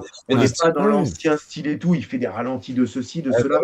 Même certains plans qu'il a repris dans le transporteur, notamment à un moment, il y a une des nanas, il y a un gun qui monte en l'air et elle le récupère de l'autre côté et tout, pendant qu'elle est en train d'attacher sa brassière, je sais plus Et en quoi. même temps, Greg Aimé, c'est son tif. Le soutif. Exactement, elle fait Mm. ça, hein. Et il a reproduit un peu le même truc. Bon, il l'a pas mis de soutif, c'est Jason Statham dans le premier transporteur, où à un Ouais. moment, c'est pareil. Il tire une nappe comme ça, t'as le gun qui fait ça, qui était câblé, le gun et tout. Enfin voilà. Et là, j'étais là ce jour-là, puisque moi, je me battais juste après avec mes haches contre Jason Statham. Et en fait, voilà, donc il y a des moments où il reprend certains trucs. Et j'ai trouvé après qu'il avait perdu un peu le mojo, euh, justement, sur la simplicité qu'il avait eu dans le baiser mortel du dragon. Ouais, mais parce qu'il y a Matrix qui est passé par là, et il y a Tigre et Dragon aussi, et du coup, en fait, Ouais. les Occidentaux, si tu mettais plus des câbles dans les films, ils étaient perdus. Ouais. Et tout Ça, on a eu une décennie de câbles, tu vois, les drôles de dames, les machins, les trucs. Oh là là déteste là. ça, moi. Le travail au câble comme ça qui est. Ouais. Tigre et Tu Dragon, vois, moi, profondément fait chier, par exemple. lequel? Tigre et Dragon, il y a eu une hype autour de Tigre et Dragon à l'époque, en tout cas dans le sud-ouest, et j'en pouvais plus, moi. Des mecs qui Ouais. courent et tout avec des câbles. Enfin, t'es pas Superman, reste au sol, en fait. Tu vois. Non, mais je l'ai vu comme un conte chinois, moi, parce qu'ils sont quand même Pareil. très à fond là-dedans. Et Oui, finalement, les câbles sont utilisés depuis les années 60, 70. mais là, C'est c'était à leur l'extrême. culture. Ouais, ouais. Ah, de quoi? Là, c'était un peu à l'extrême. Il y avait ce côté genre, il y a Matrix qui est sorti, le kung-fu plaît aux Occidentaux. Comment est-ce qu'on va plus loin pour, comment dire, les mystifier, quoi.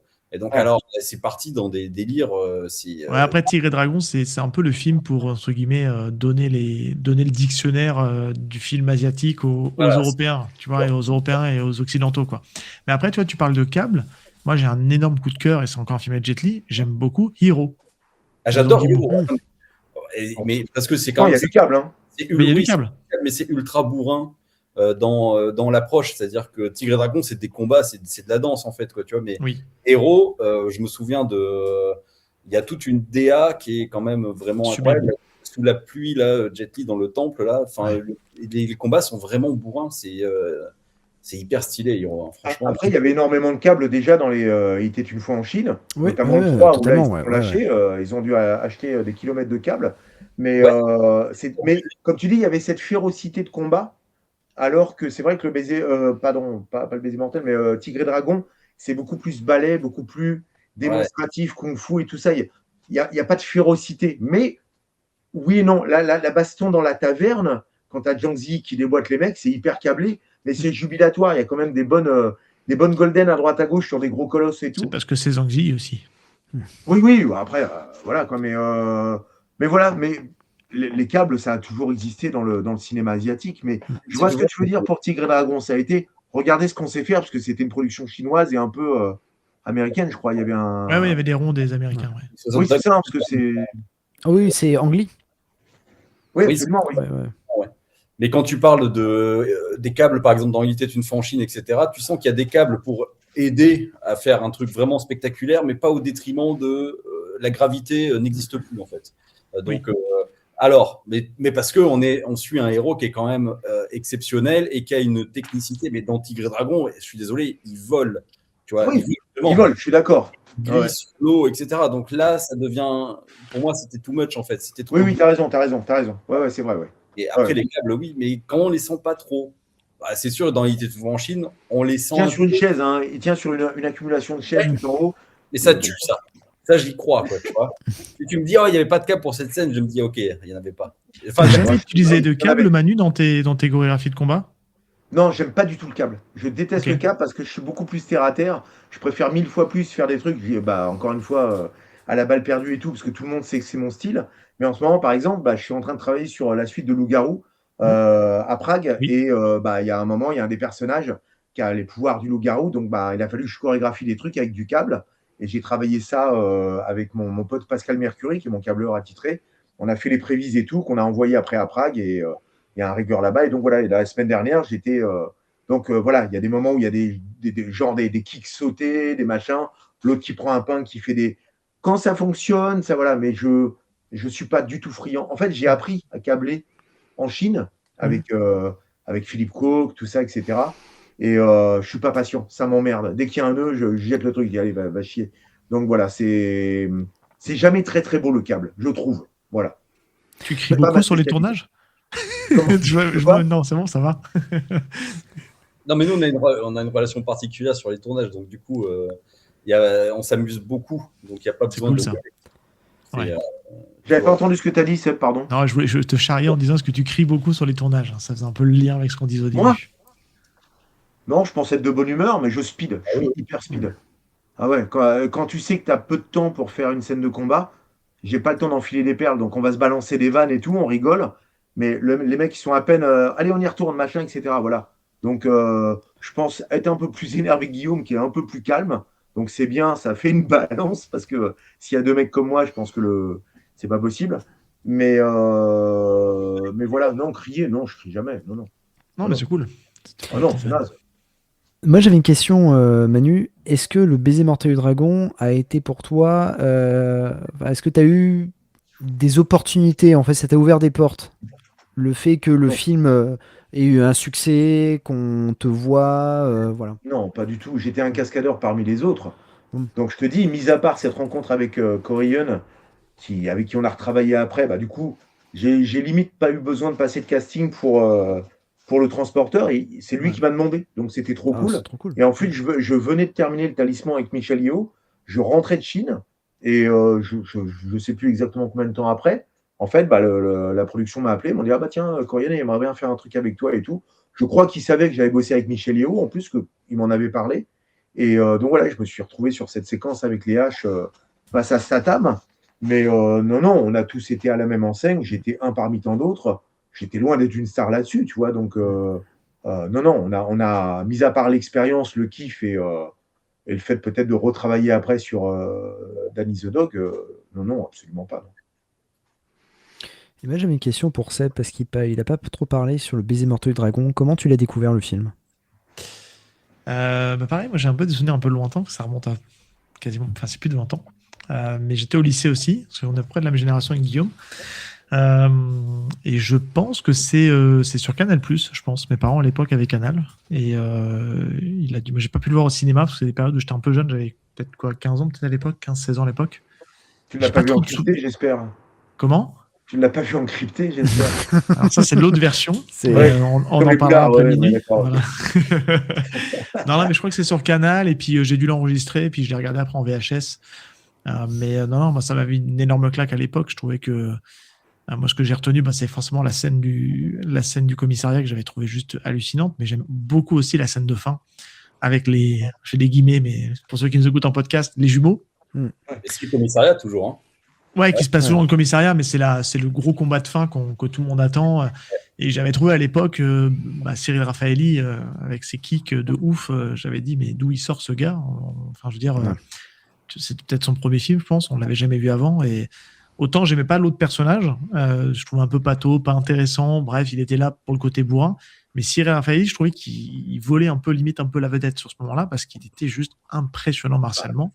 C'était un des meilleurs de l'époque. Hein. C'était un ovni, le mec. Hein. Et limite, par moment, il volait un peu la vedette à Jet Li, je trouve, dans le combat, dans ce qu'il proposait, etc.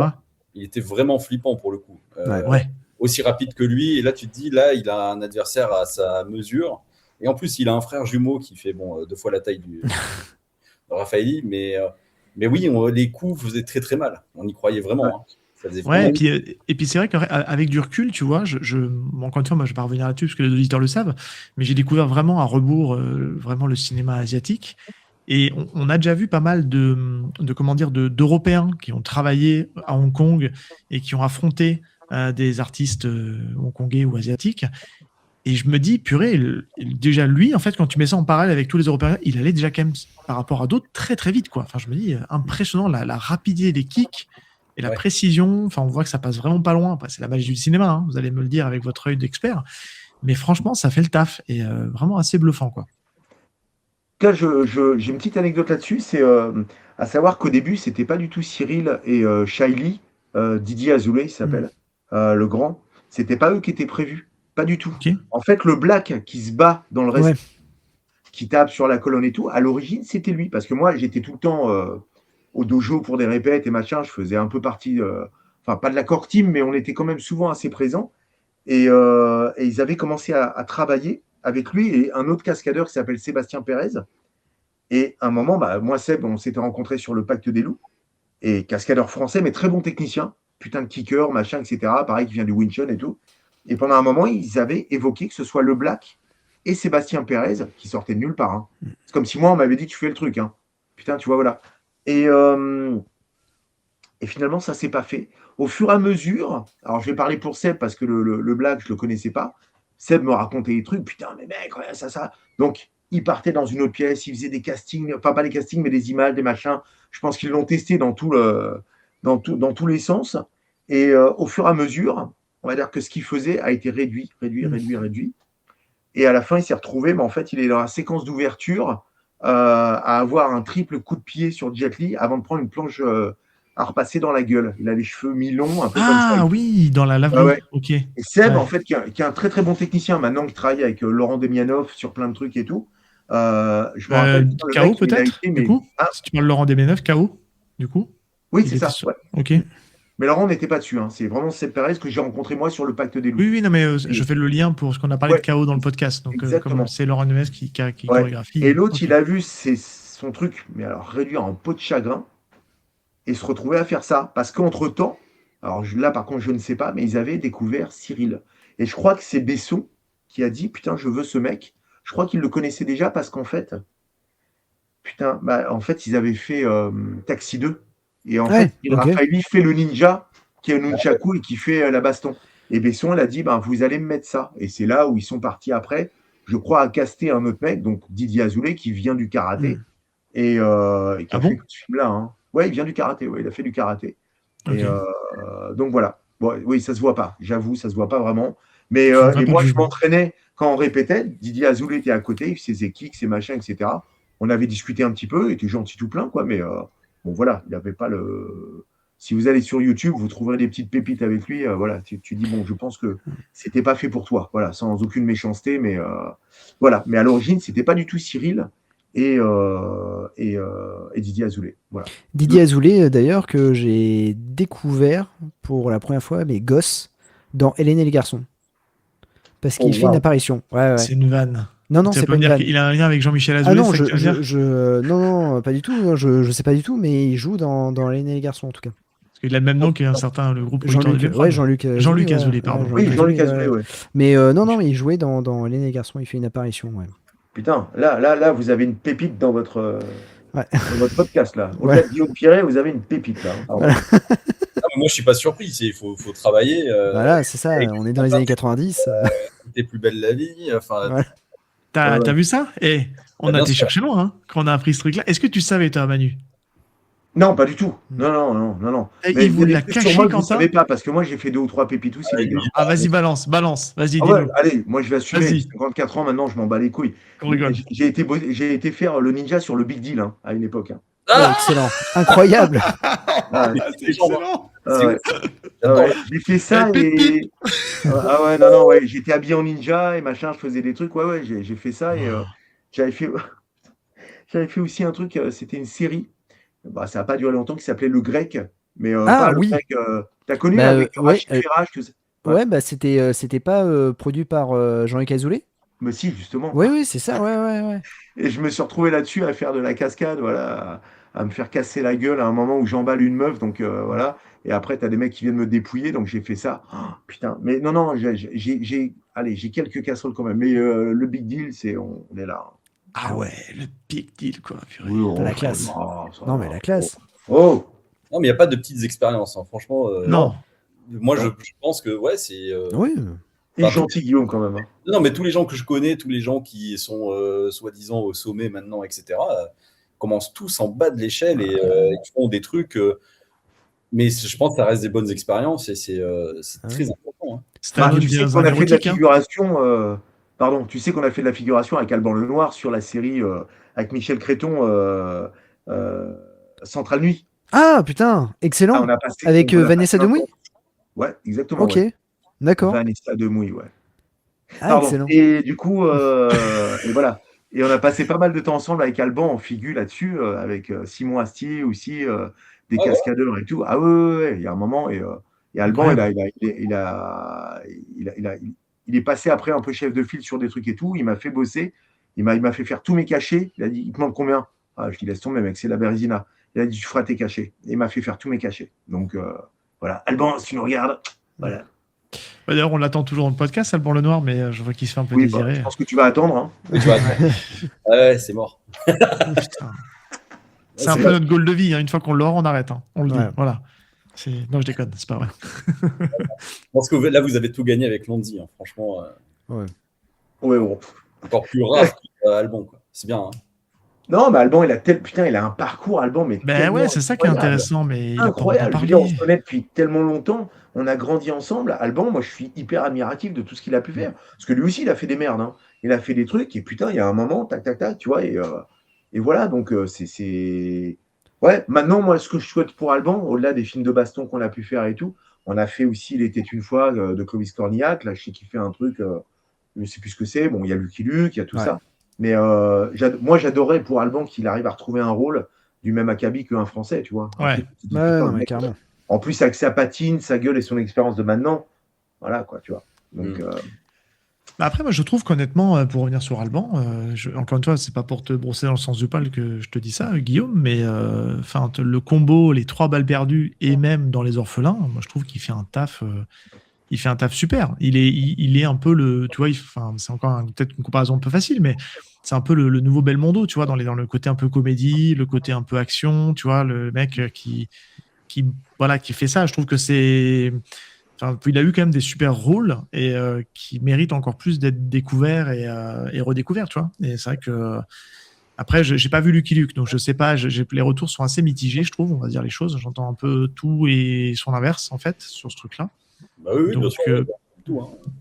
donc voilà, mais je trouve que dans le côté action à la française, bah, pour pour l'instant, moi, c'est le digne représentant. il est un peu vu comme ça. Tu regardes les docus de presse, les machins. Hein, en fait, c'est Alban qui est tout le temps cité comme The Action Man français, quoi.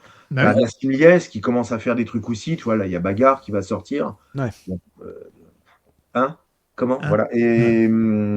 Et donc voilà, mais Alban a été quand même assez catalogué. C'est aussi ça qui fait Ah, qu'il mais veut s'en sortir est-ce un peu.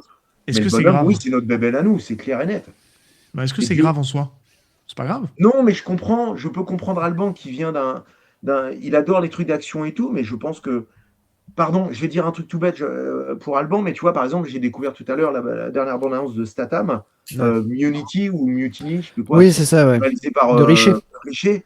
Putain, qu'est-ce que je m'emmerde. Les chorés font l'air sympas et tout, mais le mec qui fait deux, trois films de baston par an, plein les couilles, sans déconner, il y en a Ah, marre. mais c'est toujours le même scénario. C'est Ouais. toujours le mec qui fait un boulot lambda, mais qu'en fait, qui Oui. a un passé de militaire ou d'expert en armement d'arts martiaux, Bah, et puis il va sauver quelqu'un. Bien sûr, par contre, le mec, il doit prendre un bon chécos à chaque truc. Ah oui, Il s'éclate, il punch, etc. et tout. Mais merde, Statham, putain, on l'a connu dans Snatch et dans certains trucs comme ça. Franchement, c'est de la merde. Ce qu'il fait maintenant, c'est de la merde. C'est chiant. Il nous a fait. Je te défie. Je te mets une baston de savoir si c'est sur Beekeeper, si c'est sur son Ouais. truc, si c'est sur le dernier, Shelter, machin. Il casse les couilles. Donc, Alban, je pense que quelque part, à mon avis, ça doit être un exemple pour lui de voir ça et de dire non, j'ai pas envie de faire ça. Ouais. Et je comprends. Tu vois. Mais de toute façon, on peut pas. On est en France. Y a Ouais, pas de- on est bloqué. Ouais. Je pense que s'il y a d'autres films d'action qui arrivent, qui sont bien écrits, qui sont généreux et tout, Alban, il continuera là-dedans. Tout Bien dépend. sûr. Voilà. Alban a toujours cité le scénario. Il a dit, moi, je fais un film, c'est le scénario.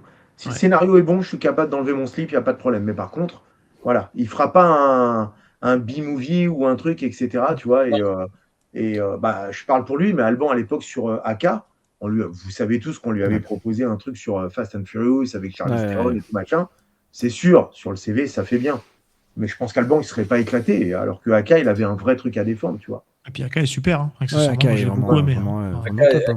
ouais, Aka est super et c'est un projet de cœur pour lui qui porte avec Morgan qui portait depuis 15 ans. Et on te propose un rôle dans un Fast and Furious, ça fait plus, les States font plus rêver comme avant. Donc, du Non, coup, je suis d'accord. t'as ce truc de, franchement, je préfère accomplir mon rêve avec mon pote. Enfin, on peut faire ce film. C'est plus précieux pour lui au final que de jouer le français méchant dans 2 scènes de Fast and Furious, quoi. Ouais, et puis ça a l'air de lui tenir à cœur de faire croquer les copains, tu vois, de pousser un projet et À d'essayer de savoir faire que, en- à Ouais. savoir que AK, pardon, c'est un projet, comme tu dis, qui date depuis longtemps.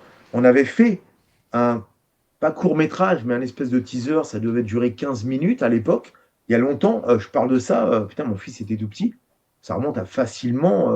C'est dans 2008-2009. Hein, On est d'accord, j'allais dire 18 ans, tu vois, je suis pas loin. On avait fait ça, et après, on avait fait un truc pour convaincre encore plus, une baston dans une ruelle à côté de la salle, le Kaijin, avec des cascadeurs. Alban, il avait chopé un faux point pour faire un insert et aller vraiment au contact. On avait investi dans une bouteille et tout, et c'est Morgane d'Alibert qui avait fait ce truc. Donc finalement, il y a 2 vidéos qui sont en rapport avec AK, avec un petit décalage de temps, avant le long métrage. Donc oui, ce truc-là, il le gratte depuis un certain temps quand même. C'est là où c'est dommage, tu vois, que bon, c'est une question que je vous poserai parce que c'est vrai que c'est un peu lié puisqu'on parle de films d'action, on parle de. Et aujourd'hui, la place du cinéma d'action, justement, dans le monde actuel, on voit que ça marche pas au cinéma, mais par contre, ça cartonne derrière. Exemple, déjà, toi, Guillaume, avec Balle perdue, mais on voit aussi Olivier avec Les Orphelins, Ouais, ça a Les cartonné Orphelins, ouais. partout dans le monde. Donc, on se demande quelle est la place de tout ça. Et c'est vrai que derrière, le fait que Netflix ou Prime Video, bref, garde les droits, on perd tout ce côté gras qui peut y avoir autour d'un film. Tu vois, tu parles justement du court-métrage. On aurait pu, si on avait eu une édition DVD ou Blu-ray de AK qui était sortie, il aurait mis le court-métrage, tu vois, on aurait eu plein de bonus, tu vois, et c'est vrai qu'on attend toujours, d'ailleurs, tu vas peut-être nous donner des réponses, une trilogie Balle perdue en Blu-ray, quoi. C'est Ouais, quand ça, c'est prévu. C'est sûr que ça ne se fera que quand on récupérera les droits du 3e épisode. Donc ça va arriver très bientôt. Hein. C'est 2 ans, je crois, après la sortie. Ok. Et à partir de là, se pose la question. On est déjà en contact avec tous les gens qui font les Blu-ray et tout. Top.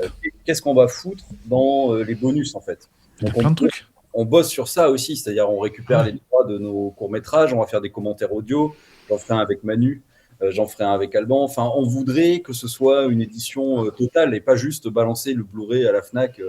Ah ça, non. Ah non, ouais, non. Clairement pas. Moi j'ai acheté Shadow Age de Jack Chan. Ouais. Pas un putain de bonus, tu dis. Oh, Non, Non, y a mais rien. il y en a de moins en moins. Hein. Ah ouais, Ah c'est oui. dommage. Yoroi, le film d'Orelsan qui est super sympa, Ouais. il y a 0 bonus. Oui, mais parce qu'il y a le documentaire sur Amazon. Ouais. Après, mais ils le non, mettaient mais sur le. Je suis d'accord, ils auraient pu le mettre sur le. c'est le Blu-ray. éphémère. C'est éphémère. Je trouve que c'est dommage. Sur les plateformes, ça n'a pas de Ouais. valeur. Je suis désolé. Le mec qui veut garder l'objet, tout ça. Et puis, Je suis d'accord. ils auraient pu faire un petit truc en plus, tu vois. Bah, Orelsan, il a Jazz, tellement ouais, je vais pas vous l'apprendre à vous, mais il a tellement, je trouve, il a un côté très comique qu'il aurait pu faire un commentaire audio à mourir de rire, tu vois, un peu en décalage. totalement d'accord avec toi. Tu vois, Et c'est ça que je trouve après, dommage. moi j'ai une question qui revient à ce podcast. C'est pourquoi le baiser mortel du dragon? Moi j'ai une édition espagnole. Il n'y a pas la version française. Et j'ai une édition espagnole que j'avais achetée il y a quelques temps parce que je voulais l'avoir en Blu-ray. Qu'est-ce qui fait que le baiser mortel du dragon a mis autant de temps finalement à sortir en Blu-ray? Je crois que Danny the Dog n'existe pas. Si, Danny the Dog existe. En Si, Blu-ray, je l'ai. Oui, je l'ai. en français. Absolument. Si. Moi, j'ai Ah oui, ça me l'ultimate parle, ouais, édition en c'est DVD, vrai. Non, mais ça me parle, je l'ai jamais vu ça en me parle. Blu-ray. Ok. Ça me Non, parle, je le l'ai, Blu-ray, je l'ai, Seb. Mais le baiser du dragon, pourquoi il n'existe pas depuis tout ce temps? C'est une question de droit, c'est une question de quoi ça, Je ça n'a pense, pas de je sens. pense. Alors, moi, j'ai peut-être une réponse comme la plupart des films produits par Besson. Il y a le cas EuropaCorp dans un premier temps. C'est qu'il a plus les droits ou plus trop les droits d'EuropaCorp déjà. Danny the Dog et Banlieue 13. Ouais, mais parce que Banlieue 13, ouais, mais en fait, on va Sort dire que déjà à l'époque du Blu-ray. Hein, je me Ouais, permets de Alors, répondre. pardon, je fais un truc, je crois que le Banlieue 13 1 n'existe pas en version officielle française. Le 2 est sorti, mais je ne crois pas que le 1 existe en Blu-ray. Je l'ai en Blu-ray, moi, le Blanc le 13. Le premier, Oui. Mais le banlieue 13, en fait, banlieue 13, banlieue 13 2, il y en a C'était en plein des pack. comme ça. Ouais, mais c'est plus d'1 million d'entrées en France. Ouais. C'est des gros cartons, en fait. Non, mais c'est vrai. Quand c'est arrivé une période, banlieue 13 est arrivé une période où il y a eu du home back, où il y avait Yamakasi, les Fils du Vent. Alors, les Fils du Vent, non, il est disponible qu'en DVD, mais Yamakasi n'existe pas en Blu-ray, les oui, gars. Blu-ray, hein, non, non. Mais c'est toute une génération. Banlieue 13 a eu un remake qui est pas bon, même si j'adore Camille Delamarre, mais le film est pas très bon. Mais je trouve que, comment dire, par rapport au Baiser mortel du dragon, même si le Baiser mortel du dragon a marqué les esprits, c'est un film qui est, à un moment donné, qui s'est un peu effacé par rapport aux autres productions Besson qui sont arrivées avec voilà, Banlieue 13, c'est arrivé, moi je me rappelle, en 2003-2004, à la cour de récré, tout le monde parlait de Banlieue 13. Tout le monde Ouais. parlait de Banlieue 13. Moi, quand j'étais gamin, euh, je suis un peu plus jeune que vous, messieurs, mais quand j'étais gamin, en fait, Truc de vieux, l'autre. le Baiser mortel du dragon, j'étais un des seuls de ma classe à l'avoir vu en VHS. Après, c'est Euh, un film un peu plus mature voilà, que c'est Banlieue ça. 13. Banlieue 13, quand c'est arrivé, tout le monde allait voir au cinéma le film. Tout le monde Mm. est allé voir au cinéma le film en disant waouh, c'est une dinguerie. Il y avait Hombak qui sortait juste après. C'était une génération. Donc je pense que. Voilà. Et puis il y a oui, ce côté EuropaCorp qui, du coup, je pense Ça serait, on va avoir des ressorties ça serait une d'EuropaCorp dans question à pas longtemps. poser, hein. Ouais. Mm. Ça serait une question à poser parce qu'au Oui, final, c'est ESC qui réédite ouais, le film. absolument. Ouais. Donc, ça serait peut-être une question à poser. On a possibilité de poser la question, donc on la Il posera. ressort pas mal de trucs. Si, c'est Ah une ouais. belle édition. Je trouve Ouais. vraiment clean. Il y a des choix, des fois, je comprends pas trop. Par exemple, j'avais acheté un film avec Dolph Lundgren qui s'appelle Au-dessus des lois. Ouais. Et quand je l'avais loué en cassette à l'époque, il y a un moment, il y a une baston finale Mm. avec deux mecs qui était intéressante. Et quand j'ai acheté le film en Blu-ray, je dis tiens, c'est cool, la baston n'y est pas.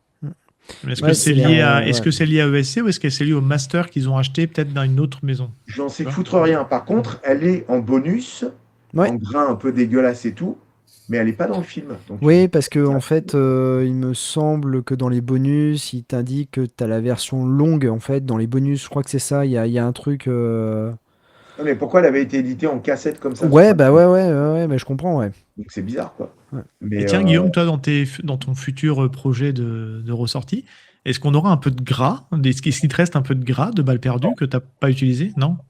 Mais il y a des scènes, il va y avoir très peu de scènes coupées qui sont coupées, donc du coup, qui n'ont pas été finalisées au montage.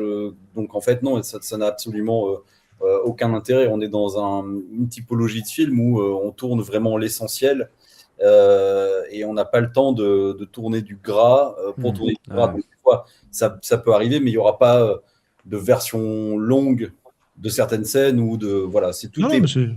Ouais, mais c'est vrai que oui, il n'y aura pas de director's cut. Ah. Ouais. Voilà. La final cut, là, ça, non, c'est bon, on a le final cut. Mais ça peut être intéressant de foutre la baston du commissariat, par exemple, dans la version longue. Alors, Ouais. la version ultra longue de Manu. Voilà. C'était sous-entendu parce que on en a parlé justement. Ça Et peut ok. être très intéressant. Et ça peut être très intéressant de commenter. C'est un sujet qu'on a avec Manu en commun depuis le 1 et dont j'adore discuter avec lui. Parce que là, on est dans le prisme de la. Je sais pas, c'est dans la création artistique pure. C'est pourquoi ces choix sont faits au final. Pourquoi lui, il va pas comprendre, ça dépasse l'entendement de couper ça. Pour moi, c'est une évidence. Et ça, c'est des discussions qui sont ultra intéressantes. Voilà. c'est vrai qu'on avait eu une petite friction par rapport à ça. Je comprenais pas certains trucs. C'est important. Voilà, on s'était un peu pris la tête là-dessus, gentiment, hein, évidemment, mais ouais, effectivement, il y a une version plus longue où moi j'étais content parce qu'il y avait certains mouvements, certains trucs. Je dis putain, ça tabasse. J'étais tellement content de ce qui avait été fait. Voilà, donc après, ouais, j'ai été un peu déçu que ça soit pas dans le truc, mais après, de toute façon, le montage de Guillaume, entre guillemets, suffisait pour raconter tout ce qu'il avait raconté. Et effectivement, c'est vrai que peut-être. Alors, après, c'est un discours qui peut être très long. Il y a des films comme The Raid où tu as une baston finale qui est interminable, mais tout le monde connaît The Raid. Ouais. Donc, moi, quelque part, j'avais ces repères-là, dire putain, mec, c'est une baston. dans le truc, etc. Je dis, vas-y, on en met. Et il n'y a pas que moi, tous les cascadeurs qui bossent avec moi et qui étaient sur le truc, ils étaient un peu dégoûtés parce que c'était tellement jubilatoire déjà à faire, moi, à régler, à chorégraphier et à monter. Voilà, donc tu as automatiquement une petite brimade là-dessus. Mais après, peut-être que le spectateur se serait fait chier. Parce que Balle perdue, c'est pas un film comme The Raid. The Raid, c'est un film pour les voilà, tout ce que tu veux. Ça, Balle oui. perdue, c'est pas un film que là-dessus. Ouais. La bagnole, il y a du truc, etc. Donc maintenant, et encore une fois, sans animosité, c'est vrai que sur le coup, je faisais un peu la gueule à Guillaume, je ne comprenais pas. Après, maintenant, tu te dis, bon, bah, c'est vrai que quelque part, peut-être que Ça le marche quand même. spectateur lui-même, et j'ai eu ma réponse un peu aussi, où finalement, dans les articles de presse et les critiques, ils ont dit la longue baston du commissariat. Donc, déjà, pour ces cons, c'était déjà trop long. Et moi, je gueulais, je dis, mais putain, bande de connards, c'est pas assez long. Et donc, voilà. Et finalement, c'est pas moi qui décide, c'est le spectateur. Et le spectateur, pour lui, déjà, la baston du commissariat, dit, putain, on a rarement vu ça. Ouais. Peut-être que l'autre aurait été trop longue. Peut-être. Bah, après, voilà, moi je sais qu'elle était trop longue parce que quand on monte le film et que Manu me fait le pré-montage de cette scène, donc sa version de montage qui est logique, il faut que j'obtienne la vision totale de Manu sur cette scène aussi. Voilà. Donc nous, avec la monteuse, on monte tout le reste du film et on se dit, là, il y aura la baston, on intègre dans les premières versions du film jusqu'à tard, hein, c'est-à-dire il y avait eu au moins 3-4 versions du film avec la baston de Manu. C'est vraiment la baston du commissariat, c'est une des dernières scènes d'action que je monte en fait. C'est monter les combats, c'est hyper technique en fait. C'est hyper c'est flippant la manière dont tu as envie de mettre tout et en même temps tu peux pas tout mettre. Il y a une gestion du rythme et un nombre de plans qui est totalement différent des scènes de poursuite en bagnole, par exemple. Et donc, du coup, on a cette scène qui fait 7 minutes. Quand même, c'est énorme. Mais à force de regarder le film, donc 4 versions du film avec cette scène-là de 7 minutes, ça rend le film malade à un moment. C'est-à-dire que tu regardes même plus la baston, tu en as juste marre parce que tu t'es déjà tapé 25 minutes de film avant et il reste tout le film après. Et donc, du coup, tu as envie que cette scène, c'est pas qu'elle aille à l'essentiel et qu'on coupe les trucs, c'est justement de mettre encore plus en valeur, de rapprocher les money shots, en fait. Et c'est ça que moi, j'ai essayé de faire avec la version finale, c'est de rapprocher les money shots et d'avoir une énergie qui est... Après, j'adore l'excès, j'adore la démo, etc.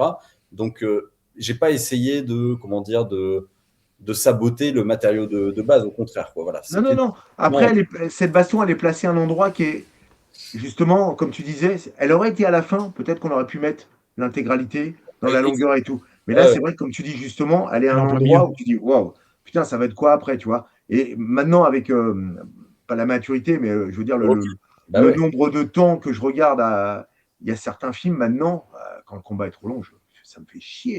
C'est long. Et donc, du coup, je vois ce que les autres potentiellement pouvaient voir sur Balle perdue, tu vois. Et maintenant, la gueule. Mais je m'ennuie sévère, hein. Avec les films de baston en ce moment, je m'ennuie sévère. C'est dur d'arriver à trouver le bon équilibre entre. On revient sur Baiser Mortel du Dragon. Les scènes de baston, elles sont ni trop longues ni trop courtes. Non, elles sont bien. Ouais. Elles sont efficaces et ça va à l'essentiel. Et c'est vrai que aujourd'hui, la baston du dojo, elle est bien. Ce qu'il faut. Ouais, elle est cool. Ce qu'il faut. Ouais, même la baston de fin, il y a ce qu'il faut. C'est efficace.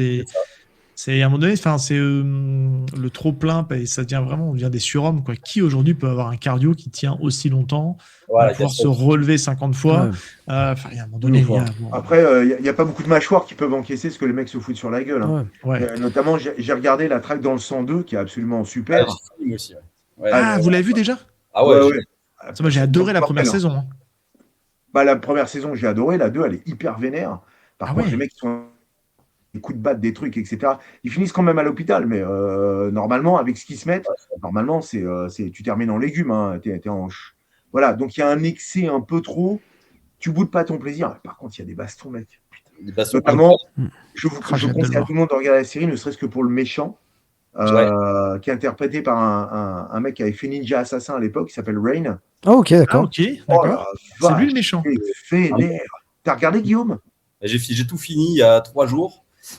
J'ai trouvé que c'était un scénar très très laborieux pour amener le gars à se battre enfin devant des caméras. Voilà. On est d'accord. Comme le premier au final. Hein. Ouais, le premier c'était très laborieux aussi niveau scénar, mais là c'est encore plus laborieux. C'est-à-dire ça va au-delà de tout pour légitimer qu'à la fin il se retrouve à se battre contre le grand méchant. Quoi. Voilà, Mais c'est ce qu'on attend. C'est ce qu'on attend quand même pendant toute la série. Tu On dis attend putain, ça. mais. Et t'attends juste que le méchant se fasse déboîter parce que c'est un des méchants les plus pourris que j'ai vu depuis bien longtemps quand même. Hein. Avec les Coréens, quand ils font round-up avec Donnie ou comme ça, les méchants, dès le début, en fait, t'as juste envie qu'ils se fassent péter la gueule tellement ils sont cruels, sadiques, ils n'ont pas d'âme. Et t'attends juste qu'ils se prennent une dérouillée. Donc effectivement, même si le scénar est pété et que c'est long, en fait, t'as juste envie d'arriver au dernier épisode pour que là, ils prennent sa correction. Et ils déçoivent jamais les Coréens. C'est-à-dire que la correction, elle est totale et c'est absolument fou. Ça, j'adore. Moi, j'ai adoré la première saison. J'ai poussé Jazz à la regarder, mais je crois qu'il a toujours pas regardé. Si non, j'ai pas encore vu, non. Ouais, moi, j'ai pris ma claque. J'attendais la saison 2. Et, franchement, et moi, je vous conseille aussi Last Samurai Standing sur Netflix. J'ai commencé. C'est bien, hein, Guillaume. Franchement, c'est cool. J'ai trouvé le premier épisode très mou et surtout en termes de combat et de sound design, en fait, j'étais un peu sur ma faim.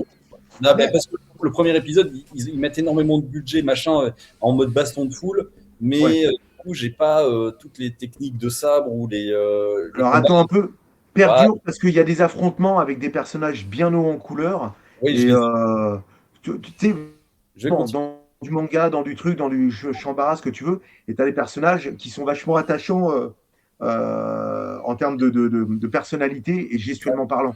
Et plus les épisodes passent, plus tu as des trucs bien vénères. Tu as des mecs qui sont aussi froids que la mort avec leur sabre, ils bougent pas, mais dès qu'ils bougent, voilà. Ouais, donc voilà, moi je conseille. Après, on aime, on n'aime pas. Hein, mais moi, le concept est génial déjà. Là, pour le coup, là, c'est le scénar qui me porte l'univers. J'ai envie de voir la suite. Ouais, c'est du Japon en plus, c'est nickel quoi. Voilà. C'est propre, c'est vraiment propre. Ça n'égale pas Kenshin, indiscutablement, mais c'est quand même bien vénère quoi. Bon, pas mal, Jazz. On est même très bien. On est même très bien. Écoutez, on va faire un dernier tour de table pour un peu avoir vos projets, messieurs, et puis. On va commencer par Monsieur Manu Lanzy. Ah bon, ok. Ouais. Bah écoute, les projets, pour l'instant, comme je disais, je travaille sur Loup-Garou, je travaille sur le prochain film de Justine Triet qui avait fait. Ok. Qui avait fait. Putain, qui a gagné Cannes. Oui.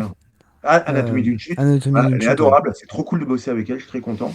Là, j'étais en rendez-vous ce matin avec Michel Hazanavicius pour son prochain film, qui est absolument incroyable. Je ne peux pas trop dire de quoi. Mais t'as lu le scénar et t'es emballé, en gros. Ah, c'est charmé. Franchement, c'est super. Michel a travaillé, c'est un vrai bonheur. Je viens de finir un film avec Laurent Lafitte, qui était sympathique, voilà.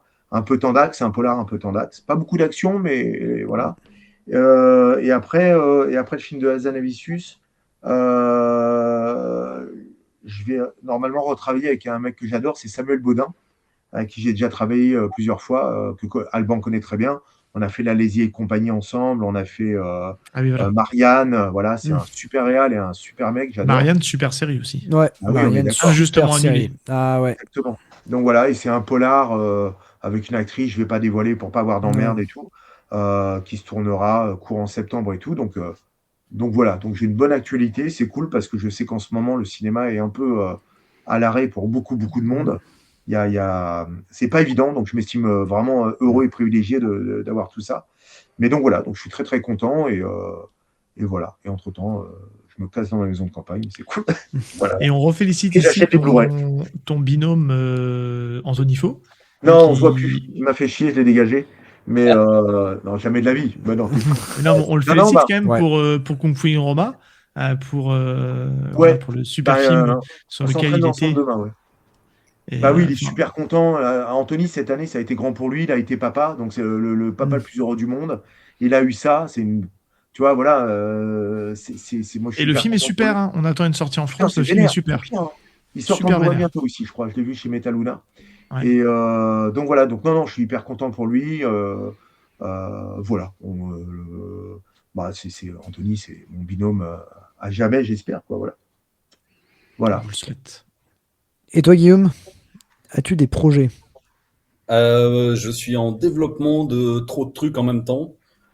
Certains que dans ma tête pour l'instant et d'autres où je cherche comment dire, où j'avance petit à Ouais. petit, mais j'ai des envies qui sont toujours un peu très différentes les unes des autres. Mais plus ça avance, plus je me concentre sur un nouveau film d'action violent, reprendre un peu les équipes de balles perdues, de capitaliser Ouais. sur ce qu'on sait faire en baston et en crash de bagnole, mais sur un ton totalement différent des balles perdues, quoi. On va Ouais. aller vers la violence la plus pure. Et on verra s'il y a des cons qui financent tout ça, quoi. Ça démarre mal, Guillaume. Je Après, t'as pense le que tu CV. fais pas ce qu'il faut. Non, mais il T'as faut le être CV fou. T'as le CV balle perdu, donc après, ça peut t'aider, non? Ça t'aide pas aujourd'hui? Ouais. Si, ça t'aide? Si, ça aide, on m'envoie plein de trucs à lire, etc. Il y a beaucoup d'envie, et après, il faut trouver le bon film, en fait, sur Ouais, lequel bien sûr. je suis épuisé pendant 3 ans, quoi. Parce que là, en fait, l'idée, c'est quoi? C'est que je suppose que tu as des propositions, mais tu aimerais refaire un scénario original de toi? Ou est-ce que tu es prêt aussi à travailler sur un projet qu'on te confie? Non, je serais vraiment prêt à travailler sur un projet qu'on me confie, voilà, mais j'ai pas encore lu de trucs, enfin j'en ai lu quelques-uns, des trucs finis, c'est-à-dire des scénars qui sont à la V8, qui sont terminés, mais ça m'a pas fait tilt. Et après, on me propose, on me parle quand on est déjà au stade d'une simple idée, par exemple. Donc, il y a plein de Compliqué trucs aussi. qui m'intéressent. Il faut voir jusqu'où il développe, mais je suis vraiment à 100% pour trouver un scénar trop cool écrit par quelqu'un d'autre et adapter la vision de l'auteur, quoi. Voilà, ça me plairait.